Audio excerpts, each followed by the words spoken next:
Então, dito isso, Efésios capítulo 3, a partir do verso 14, a palavra do Senhor nos diz assim: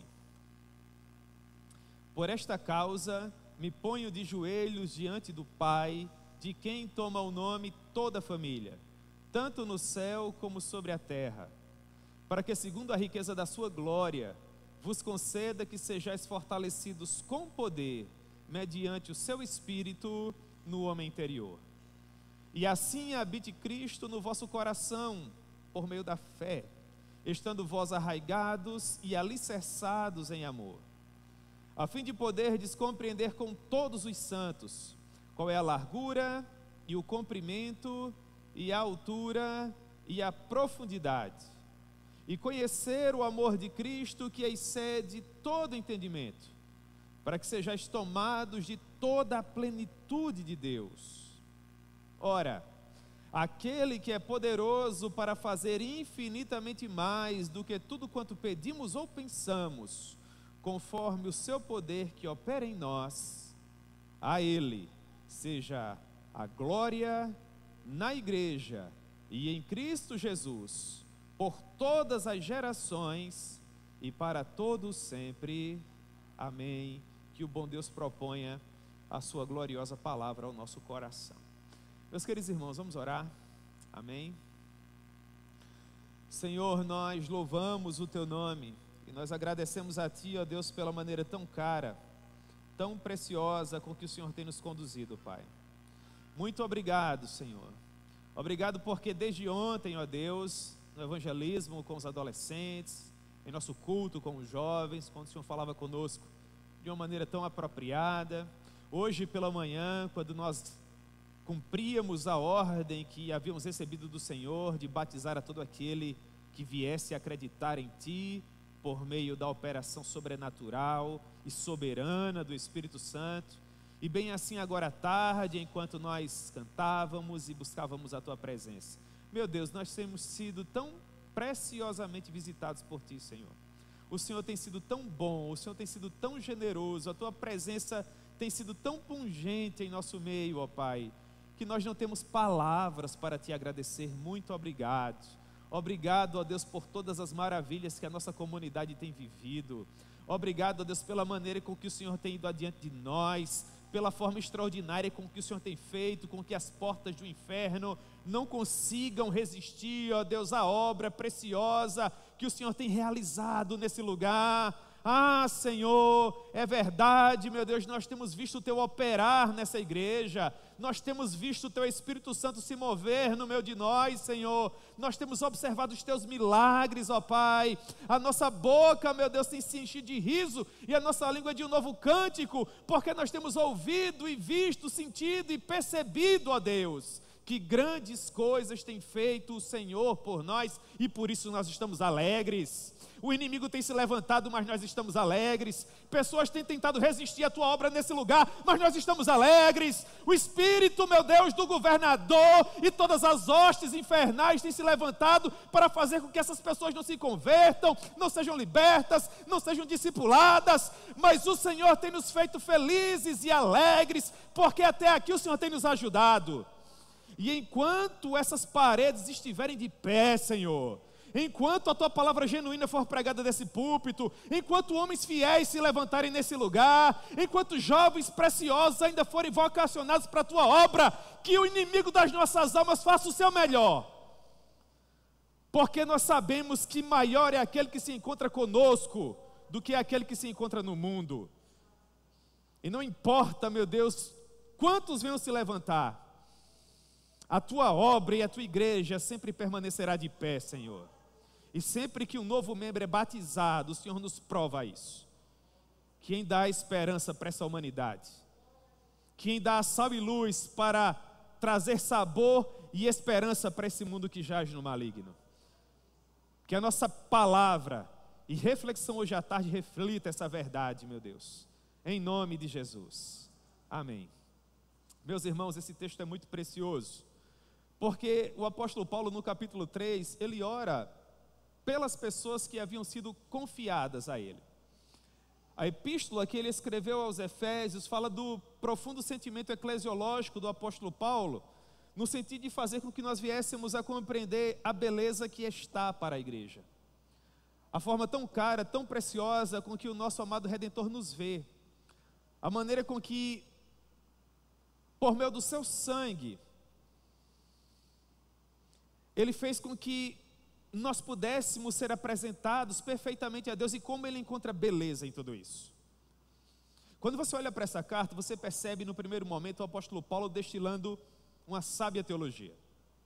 A partir do capítulo 2, ele fala sobre a maneira com que nós estávamos completamente depravados. Mas então nos é oferecido o sangue precioso do Senhor Jesus, por meio da exposição da sua palavra, e nós, que vivíamos sem Cristo, separados da comunidade de Israel, estranhos às alianças da promessa, não tendo esperança e sem Deus no mundo, fomos aproximados por meio do sangue precioso do Senhor Jesus. E quando isso aconteceu, nós deixamos de ser estrangeiros e peregrinos e passamos a ser concidadãos dos santos. Nós fomos adotados por meio do sacrifício do nosso Redentor, e agora nós somos família de Deus, edificados sobre o fundamento dos apóstolos e dos profetas, sendo Ele mesmo, Cristo Jesus, a pedra angular. E a partir de então, o Espírito Santo de Deus passou a habitar em nós.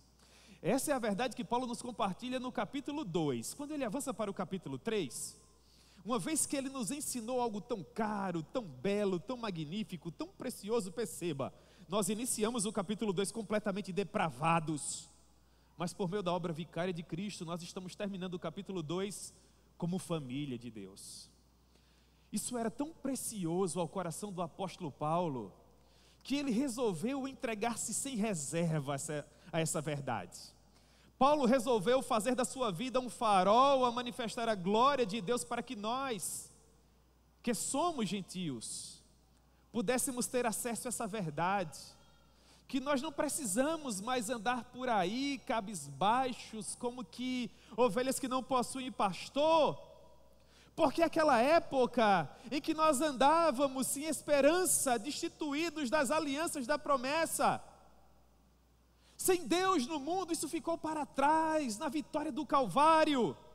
Agora nós somos família de Deus, nós somos concidadãos dos santos, estamos edificados sobre o fundamento dos apóstolos e profetas, e Cristo é a rocha angular das nossas vidas.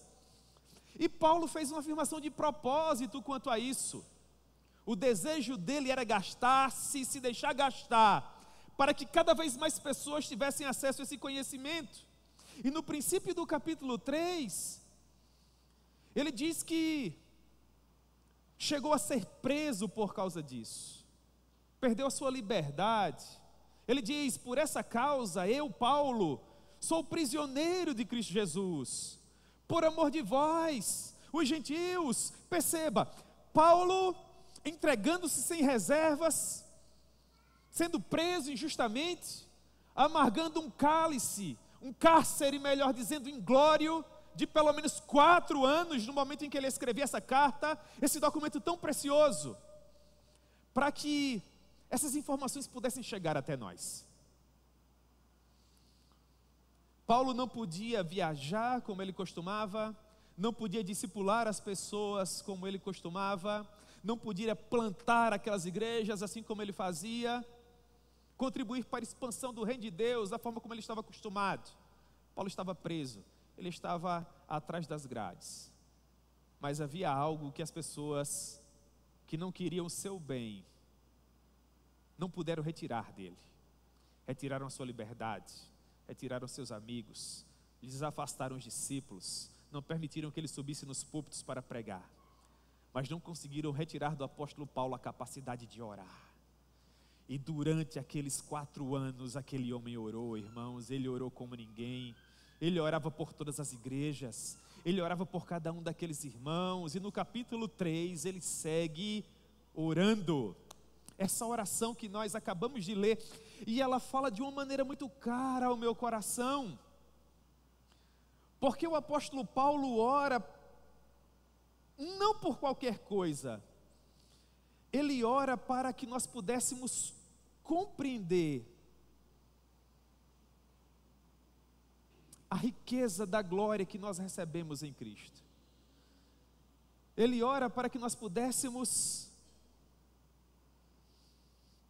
ser arraigados e edificados no amor de Cristo. A impressão que eu tenho quando eu leio esse texto é como se, em outras palavras, o apóstolo Paulo estivesse orando para que nós, que estamos aqui no Presidente Médici hoje à tarde, pudéssemos ver o que ele conseguia ver, para que nós pudéssemos ouvir aquilo que ele conseguia ouvir, para que nós pudéssemos sentir em nós, irmãos, aquilo que ele próprio, o apóstolo Paulo, um homem que possuía tanta afinidade com o Senhor, conseguia sentir. Talvez essa seja a grande missão do pregador das insondáveis riquezas de Cristo. Ele ora, ele se prepara, ele tem acesso aos melhores livros e comentários, elabora o seu esboço com tanto esmero, ele ora com afinco e depois ele se coloca numa plataforma semelhante a essa, e o objetivo dele, após todo esse esforço, é fazer com que os seus amados irmãos consigam ver o que ele próprio vê, e ouvir o que ele próprio ouve, e sentir o que ele próprio sente, para que as pessoas saiam daquela reunião pública de adoração verdadeiramente impactadas pela glória e pelo poder do Deus daquele pregador. E nós precisamos disso, irmãos. Eu orava para que os irmãos que estão sendo recebidos como novos membros por aclamação e aqueles que foram batizados pudessem ter acesso a isso. Essa foi a minha oração por eles. Eu fazia das palavras do apóstolo Paulo as minhas palavras. E eu dizia para o meu Deus em oração: por esta causa, meu Deus, eu me ponho de joelhos diante de Ti. Por que causa Paulo está se pondo de joelhos? Ele diz a respeito de qual causa ele está se colocando de joelhos, ainda nesse capítulo 3. No verso 6, ele diz: eu gostaria que vocês soubessem. Sim, vocês, gentios, nós que estamos aqui, nós não somos judeus, irmãos, nós somos gentios. Paulo diz: eu gostaria que vocês soubessem que agora vocês são membros do corpo de Cristo. Eu, com o meu vocabulário, com as minhas limitações, eu jamais conseguirei propor em palavras a beleza que está para quem faz parte do corpo místico de Cristo.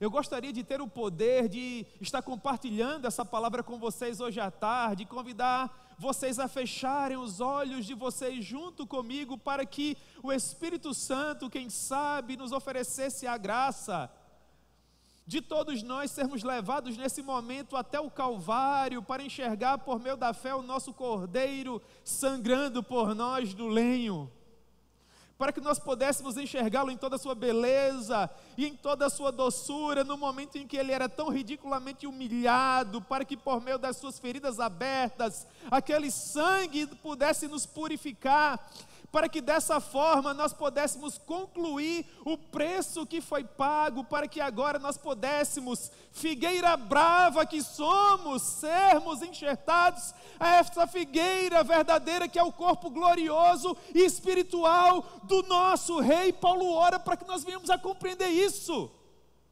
a beleza que é fazer parte dessa economia, desse mistério, desse reino. Eu oro para que vocês saibam o que significa ser membros do corpo, ser co-participantes da promessa de Cristo Jesus por meio do Evangelho, de quem toma o nome toda a família, tanto no céu como sobre a terra. Paulo está orando para que nós venhamos a compreender quão belo é fazer parte da família de Abraão, e de Isaac, e de Jacó, para nós compreendermos a verdade espiritual que está por trás do fato de que o rei Davi, quando peregrinou pelos desertos de areias escaldantes da Judeia e da Galiléia, nos representava.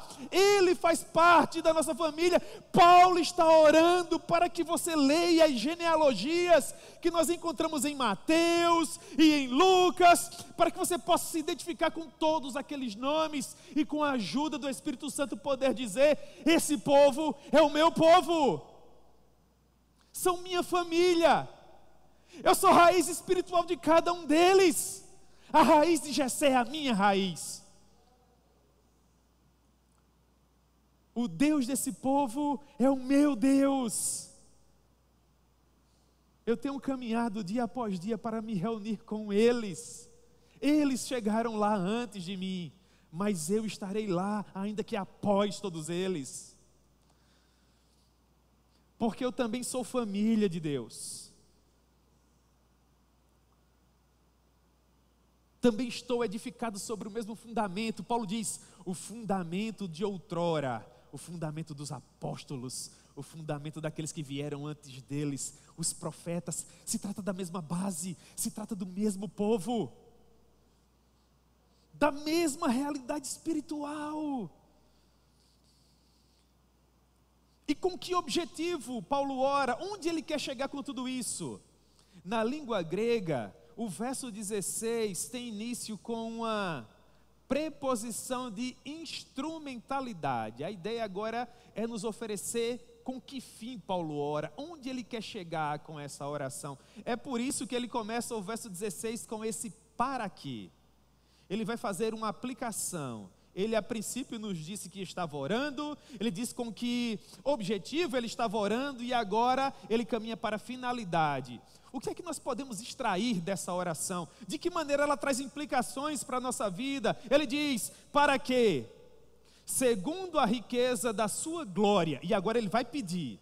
Era isso que encheu o coração do apóstolo Paulo. Era dessa maneira que ele queria que a comunidade de Éfeso enxergasse aquilo que Cristo fez por ele na cruz do Calvário. E essa é a minha intenção com essa breve exposição para você que faz parte dessa igreja, ou para você que me acompanha pela internet e não pode vir hoje à noite, à tarde, e aqueles que vão ser recebidos hoje à noite. É isso que eu quero que você perceba.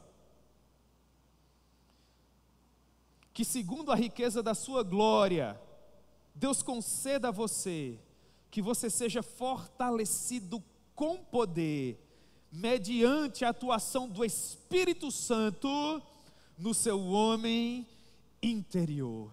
Paulo estava orando para que no sentimento da igreja de Éfeso, e bem assim de todas as demais comunidades de fé que viriam após aquela igreja preciosa, que se havia algo que aqueles irmãos deveriam desejar com toda a força do seu coração, era o fato deles serem repletos, tomados do Espírito Santo de Deus.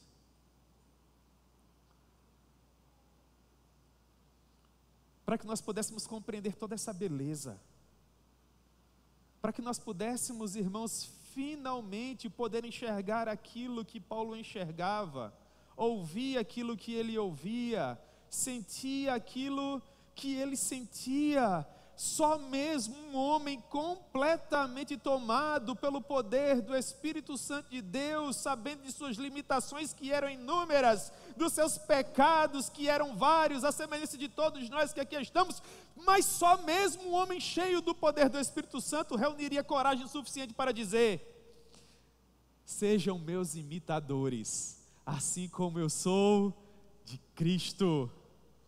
Só mesmo um homem cheio do poder do Espírito Santo, que viu coisas tão extraordinárias, que teve experiências tão magníficas, que foi cheio de tanta convicção evangélica, poderia dizer: viver para mim é Cristo, morrer para mim é lucro. Como eu gostaria que nós pudéssemos viver essa dimensão, Talvez, irmãos, a nossa geração ainda não tenha visto um homem completamente tomado do poder do Espírito Santo de Deus. Talvez a nossa geração ainda não tenha visto uma mulher completamente tomada do poder do Espírito Santo de Deus. Talvez a nossa geração ainda não tenha visto um jovem, um adolescente completamente tomado do poder do Espírito Santo de Deus.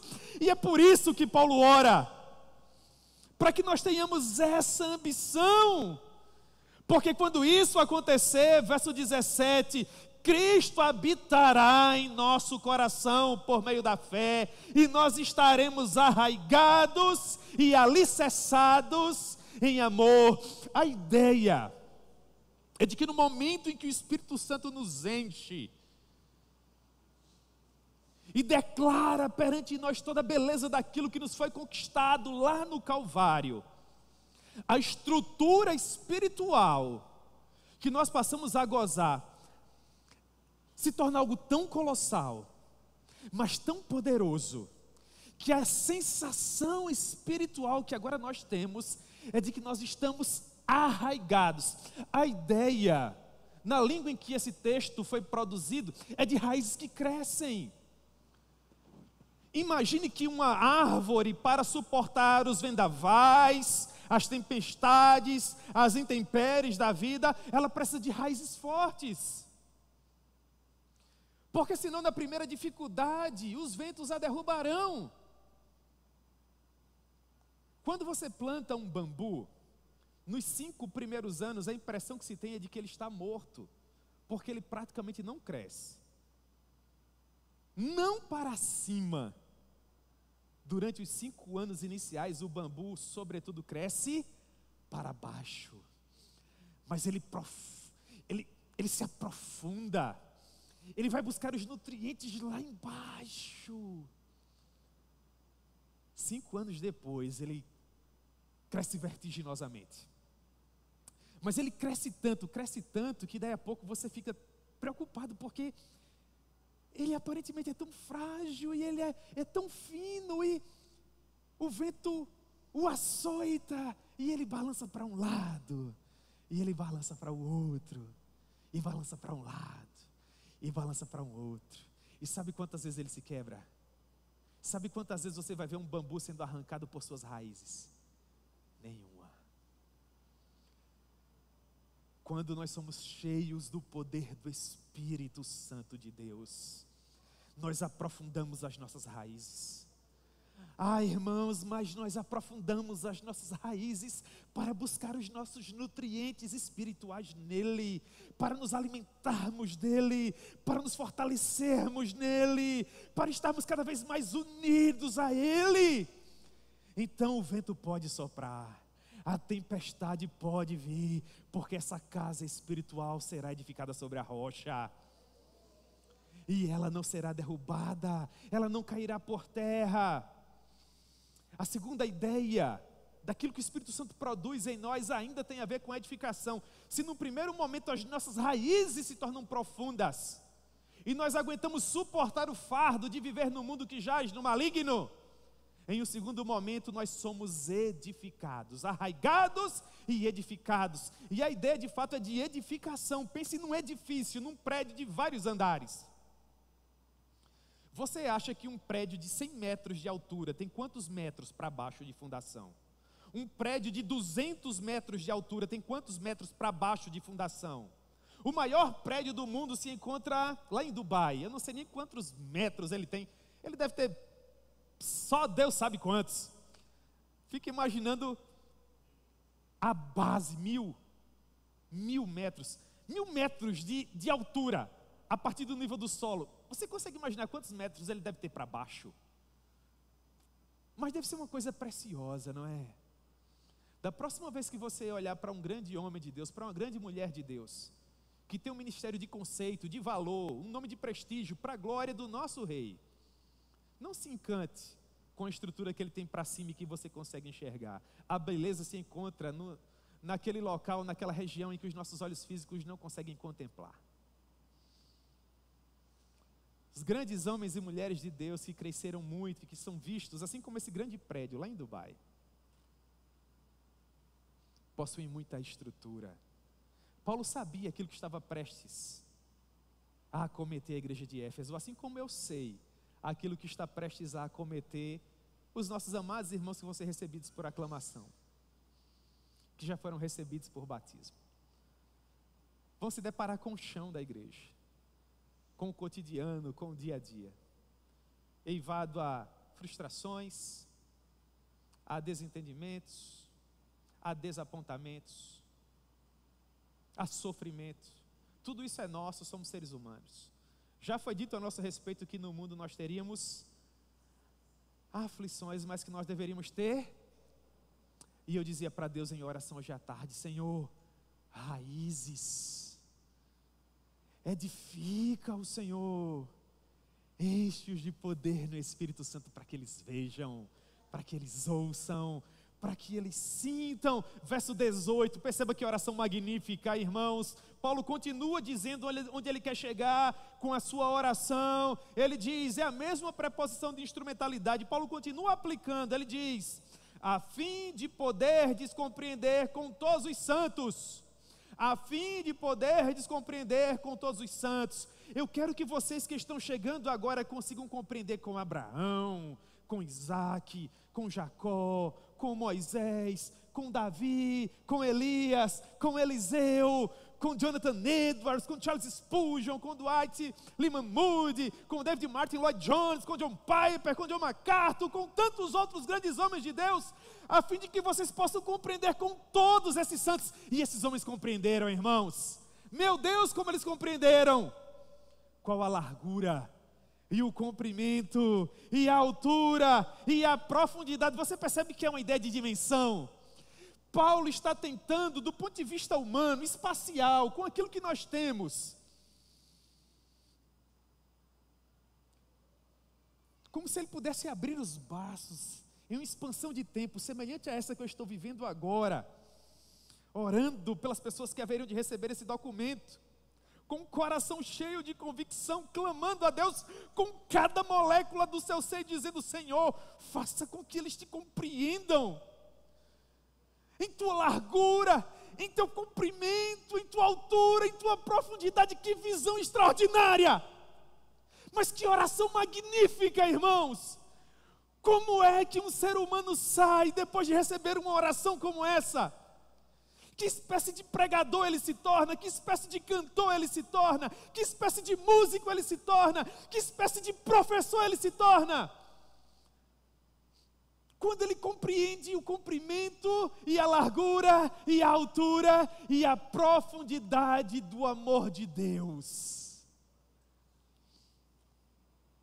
que está em Cristo Jesus e que excede todo entendimento, para que essas pessoas possam ser tomadas de toda a plenitude de Deus.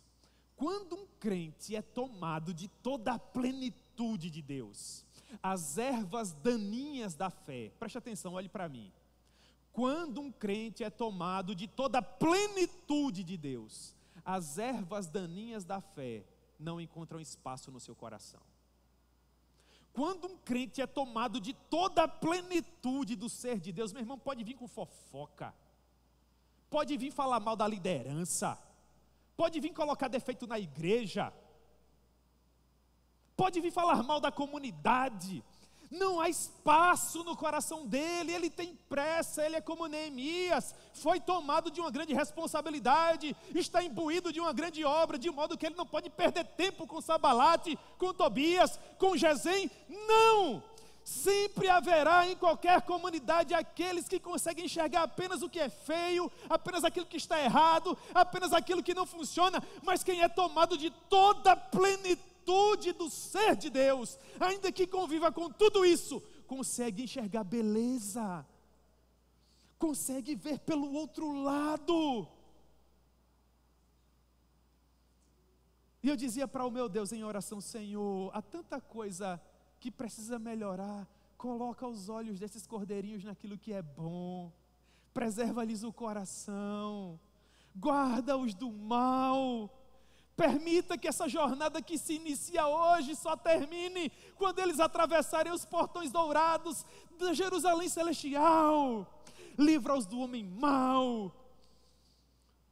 Livra-os dos lobos, Senhor. Guarda-os em teu nome, protege-os com o teu poder, enche-os de graça, encurrala-os nas fortalezas do teu espírito, para que eles enxerguem a tua beleza. Se você, crente sadio, maduro na fé, que de uma maneira tão gentil me ouve hoje à noite, ainda consegue enxergar a beleza da igreja, você é um bem-aventurado. Não permita que o seu coração se encha de amargura, meu irmão. Foi por essa igreja que Jesus morreu, ela só pode ser magnífica. Ela só pode ser linda, maravilhosa, extraordinária. Eu sou encantado pela igreja. E Paulo conclui a sua oração. Depois de uma oração como essa, ele não se dá por satisfeito. Isso é muito interessante, me chama muito a atenção. Ele tem, do ponto de vista exegético, pelo menos essa é a minha impressão, medo de, quem sabe, ter deixado algo de fora. Ele mencionou altura, largura, comprimento, profundidade, mas quem sabe, com seu coração pastoral, ele tenha concluído assim: Senhor, eu posso ter, talvez, não intercedido pelas ovelhas que tu me confiaste de maneira apropriada. Então eu quero, Senhor, abrir um espaço na minha oração, para que, se porventura eu esqueci de algo, que o Senhor faça. Se eu não estiver vendo algo, vê, Senhor.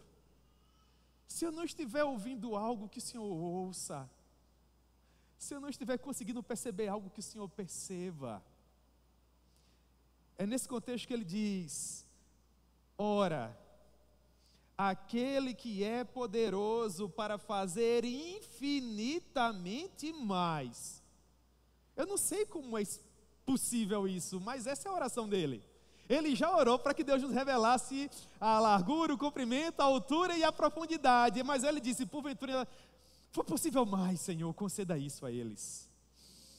Ora, aquele que é poderoso para fazer infinitamente mais do que tudo quanto pedimos ou pensamos, conforme o seu poder que opera em nós, a ele seja a glória na igreja e em Cristo Jesus, por todas as gerações e para todos sempre. Amém. Logo mais, irmãos, no próximo culto nós veremos esse local repleto de pessoas se tornando novos membros dessa igreja. Veremos diáconos sendo separados para o serviço da seara do grande rei. E esse é o sentimento do meu coração. A ele seja a glória na igreja e em Cristo Jesus, por todas as gerações e para todo sempre. Amém. Eu quero fazer 3 aplicações e nós vamos orar. A primeira delas: seja diligente no seu relacionamento com Deus.